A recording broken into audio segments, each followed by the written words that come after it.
The Magic Treehouse, Book 3, Mummies in the Morning, Chapter 1. Meow. It's still here, said Jack. It looks empty, said Annie. Jack and his 7-year-old sister gazed up at a very tall oak tree. At the top of the tree was a treehouse. Late morning sunlight lit the woods. It was almost time for lunch. Shh, said Jack. What was that noise? What noise? I heard a noise, Jack said. He looked around. It sounded like someone coughing. I didn't hear anything, said Annie. Come on, let's go up. She grabbed onto the rope ladder and started climbing.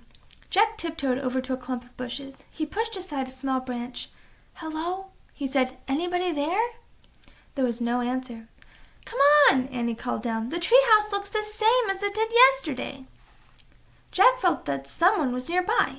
Could it be the person who'd put all the books in the treehouse? Jack! Jack gazed over the top of the bushes. Was the mysterious person watching him now? The person whose name began with M? Maybe M wanted the gold medallion back, the one Jack had found on their dinosaur adventure. Maybe M wanted the leather bookmark back, the one from the castle book. There was an M on the medallion and an M on the bookmark. But what did M stand for? Tomorrow I'll bring everything back, Jack said loudly. A breeze swept through the woods. The leaves rattled. Come on, called Annie.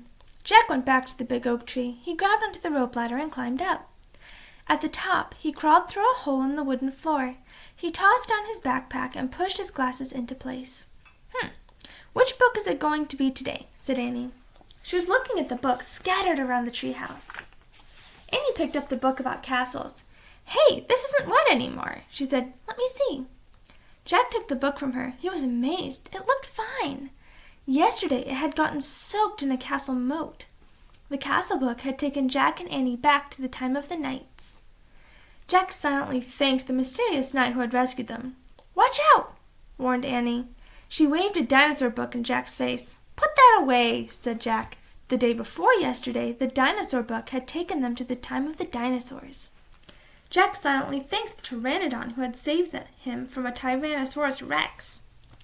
Annie put the dinosaur book back with the other books. Then she gasped. Wow, she whispered, look at this. She held up a book about ancient Egypt. Jack caught his breath. He took the book from her. A green silk bookmark stuck out of it. Jack turned to the page with the bookmark. There was a picture of a pyramid. Going toward the pyramid was a long parade. 4 huge cows with horns were pulling a sled. On the sled was a long gold box. Many Egyptians were walking behind the sled. At the end of the parade was a sleek black cat. Let's go there, whispered Annie. Now. Wait, said Jack. He wanted to study the book a bit more. Pyramids, Jack, said Annie. You love pyramids. It was true. Pyramids were high on his list of favorite things. After knights, but before dinosaurs. Way before dinosaurs. Picture. He didn't have to worry about being eaten by a pyramid.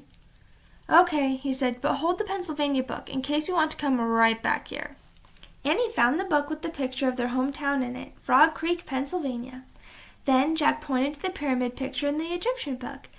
He cleared his throat and said, I wish we could go to this place. Meow. What was that? Jack looked at the treehouse window. A black cat was perched on a branch, right outside the window. The cat was staring at Jack and Annie. It was the strangest cat Jack had ever seen. He was very sleek and dark, with bright yellow eyes and a wide gold collar. It's the cat in the Egypt book, whispered Annie. Just then the wind started to blow. The leaves began to shake. Here we go, cried Annie. The wind whistled louder. The leaves shook harder. Jack closed his eyes as the treehouse started to spin. It spun faster and faster and faster. Suddenly, everything was still, absolutely still. Not a sound, not a whisper. Jack opened his eyes. Hot, bright sunlight nearly blinded him. Meow.